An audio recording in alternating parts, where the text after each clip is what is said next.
nagising si Rupa sa marahang kalapit ng 6 na taong gulang na anak na si Dindi. Mami? Ano ba? Ba't nanggigising ka? Ang totoo'y katutulog lang niya nang sulyapan niya ang alarm clock sa side table pasado 2:00 pa lamang ng hating gabi. Mami, nandyan na sila. Darating na sila, Mami. Ha? Sinong sila? Yakapin mo ako, Mami. Huwag mo kong ibibigay sa kanila.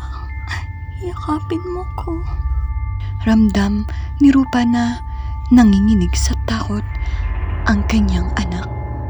Hindi ito umaarte lang, nanlalamig ang buo nitong katawan. Kinumutan ni Rupa ang anak, saka niyakap. Oh, huwag ka nang matakot. Yakap ka na ng mami oh. Yakap na kita. Sumiksik sa dibdib ng ina si Dindi. Nagtaka si Rupa kung bakit umaakto ng ganoon ang kanyang anak. Magdalawang linggo na niyang napansin ang kakaibang kilos ni Dindi na parabang lagi itong balisa pagsapit ng gabi. Para may kinatatakutan o naninibago lang siguro ito. Hindi sanay si Dindi na malayo sa daddy nito. Mami, huwag mo akong bibitawan. Higpitan mo po ang yakap mo sa akin. Relax. Ano bang nangyayari sa'yo? Hayaan na sila, Mami. Darating na sila. Tumayo ang mga balahibo ni Rupa at bihirang mangyari iyon sa kanya. Nurse si Rupa. 3 taon na din siyang nagtatrabaho sa hospital at hindi siya matatakotin sa mga multo. Iba noong gabing iyon. Ginapangan ng kilabot ang buo niyang katawan at pakiramdam niya nasa gitna sila ng panganib ng kanyang anak. Sa labas, lumakas ang ihip ng hangin. Lumusot ang hangin sa siwang ng bintana at pinaspas ang kurtina. Pagkuway may mahihina pero sabay-sabay na mga katok sa bintana ng salamin. Hayaan na sila, Mami. Ani Dindi. Nariyan na po sila. Lalong humigpit ang yakap sa ina.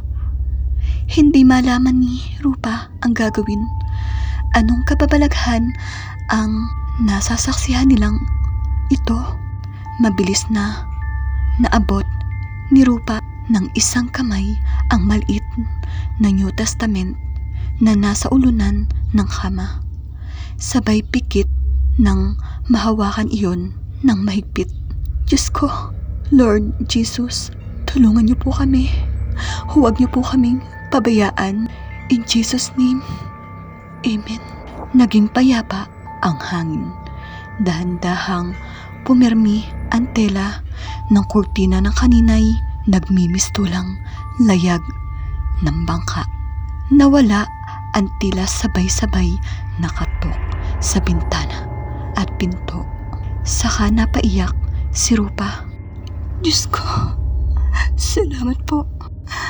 Marami pong salamat. Nasa Dubai ang asawa ni Rupa. Isa itong physical therapist at nagtatrabaho sa isang hospital doon. Kalilipat lamang ng mag-anak sa bagong bahay na iyon na nasa isang bagong developing subdivision. Isa sila sa mga naunang kliyente na nakaabil na mababang equity at amortization na pang-engganyo ng developer. Magtatatlong buwan pa lamang sila sa bahay na yon nang dumating ang magandang balita. makakaalis na ang mister niya patungong Dubai. Higit pa sa triple ang magiging sahod kumpara sa sweldo nito sa dati nitong pinapasukan. Mukhang swerte talaga sa atin ang bahay nito, sweetheart. Sa wakas, unti-unti na ring matutupad ang pangarap natin. Tila lutang sa ulap na wika ng mister niya. Masaya si Rupa, pero sakmal din ang takot, ang isang bahagi ng puso. Kinabukasan na ang alis ng kanyang mister. Magiging good boy ka ron, ha? Bilin nito sa asawa. Aba, syempre naman, para sa inyo ni Dindi, kaya kong magtiis. Baka matukso ka sa iba.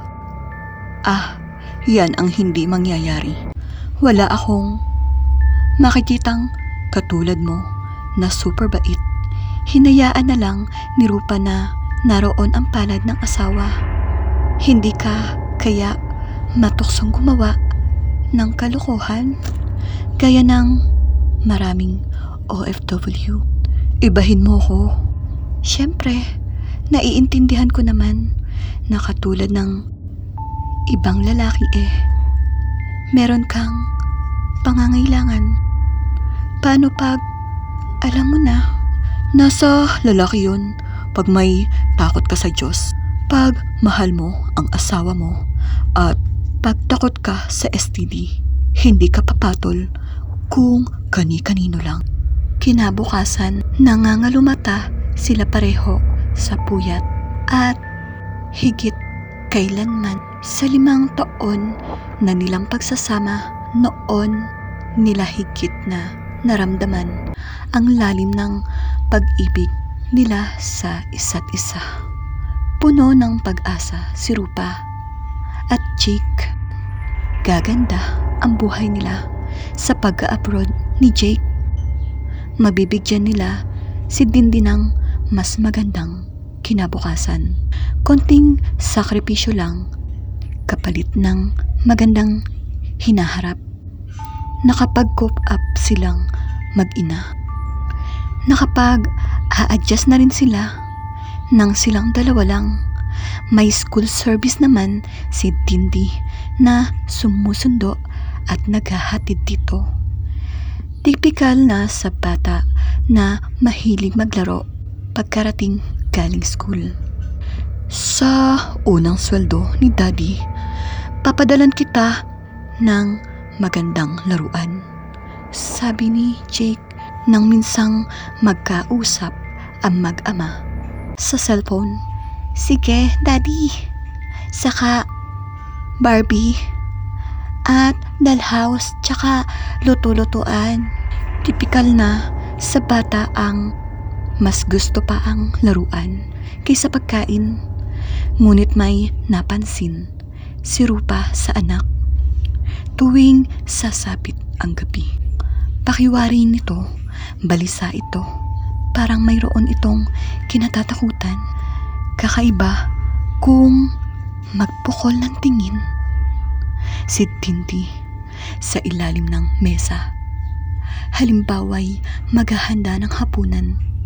Kakaiba ang inuukol nitong tingin sa bawat sulok ng bahay, lalo na kapag gabi at lampshade na lamang ang kanilang gamit. At isang gabi bigla itong pumalahaw ng iyak sa kwarto habang naghahanda ng hapunan si Rupa. Takbo siya pataas, nagmamadali.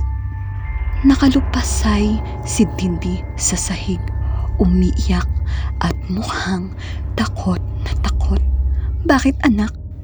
Inaaway kasi nila ako, Mami. Salbahe na sila sa akin.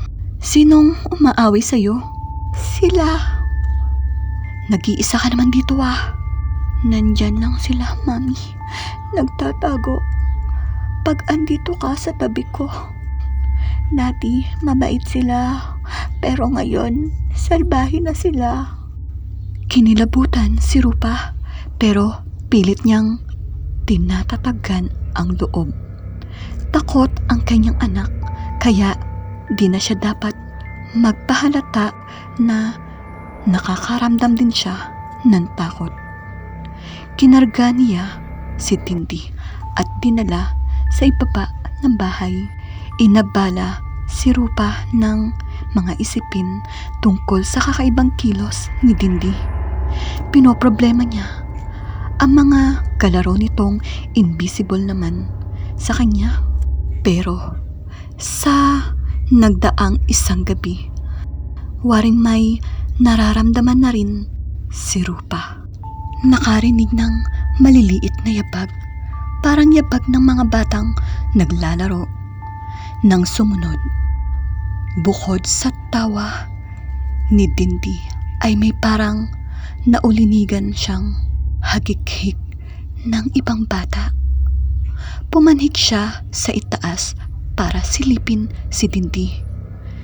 Nag-iisa naman ito, pero kahit nag-iisa, nakahilera sa harapan ng bata ang mga laruan nito, na para bang may mga kasama itong naglalaro.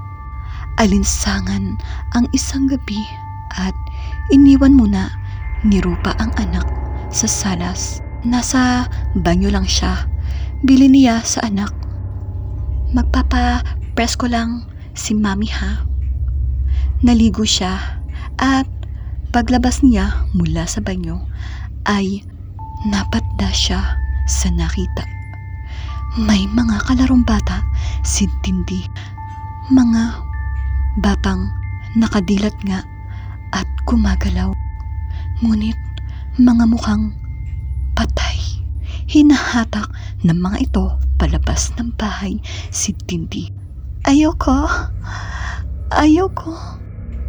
Hahanapin ako ng mami ko," ani Tindy na nakahawak sa sandalan ng sopa. "Sa labas tayo maglalaro. Sumama ka sa amin. Mas masarap maglaro sa dilim," anang isang humahatak dito.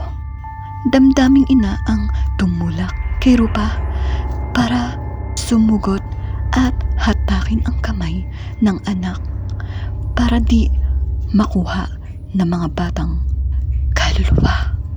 "Bitiwan niyo siya," sigaw niya. "Bitiwan niyo ang anak ko." Biglang naglaho ang mga kalaro ni Tindy. Sapat na iyon para ipasya ni Rupa na lisanin noon din ang bahay nila. Pumisan muna sila mag-ina sa kanyang mga magulang. Saka niya tinawagan si Jake para ipaliwanag ang lahat. Ewan, hindi maganda ang lokasyon ng nabili nating bahay. Posibleng may history ang lugar na iyon na pinatayuan ng mismong unit natin. Humanap na lang tayo ng iba. Baka kasi mawalan pa tayo ng anak. Naunawaan iyon ni Jake. Kaya lang, ano ang gagawin natin sa bahay na yun? Huwag na nating panghinayangan yun. Basta sa susunod, pumili na lang tayo ng lugar na hindi kondenado. Tunay na may mga lugar na kondenado. Mga lugar na pinamamahayan ng mga kaluluwang di matahimik. Makabubuting iwasan ang mga ganitong lugar kaysa sapitin ang kapalarang ibig nilang ipasa sa iba.